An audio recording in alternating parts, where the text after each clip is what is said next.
Hello friends, for art this week you're going to be creating a sculpture using a shoebox. Isn't that right, Indy? Are you excited to make art with me today? Yeah, I know you are. Alright, so your first step is to get your shoebox, to get a pencil, and then to decide what sculpture you're going to create. You can create any sculpture you want to. I think I'm going to stick with recreating a Chicago sculpture, the Flamingo by Alexander Calder.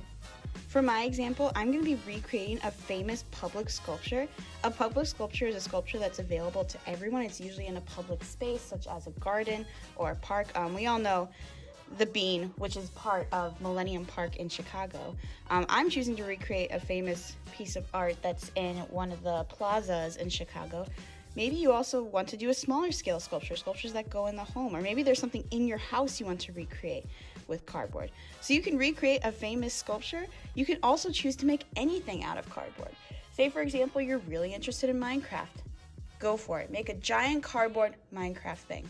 Let your imagination run wild. In my video and my demonstration, I will specifically be using a shoebox. If you don't have access to a shoebox, that's totally fine because you can use whatever cardboard you have available, such as cardboard from leftover food or cardboard from old packages.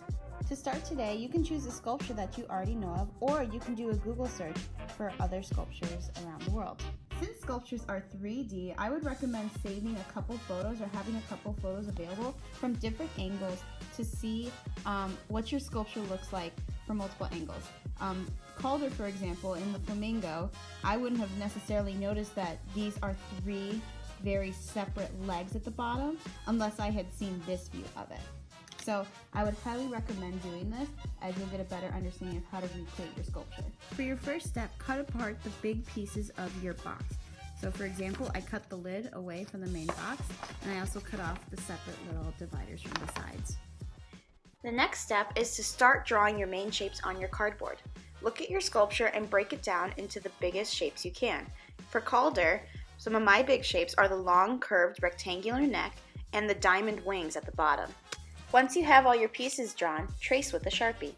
If you have pieces that are symmetrical, you can cut them out and then flip and trace them on a new piece of cardboard. Once you have all your cut out pieces, the next step is to glue them all together. To glue everything together, you can either use Elmer's glue or a hot glue gun. If you are using a hot glue gun, please make sure that you have parent permission, supervision, and/or assistance. Once you have all your pieces together, start adding your final touches, such as extra pieces of cardboard you think would accentuate your sculpture, details drawn on a Sharpie, or even color from paint. Use whatever you have available.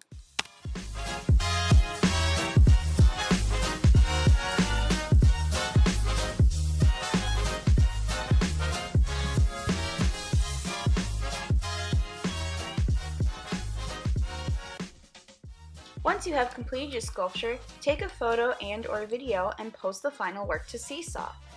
Feel free to add a caption or explain in your video what inspired you to create, how you created it, or anything else you want to tell me about your sculpture. I cannot wait to see what you come up with.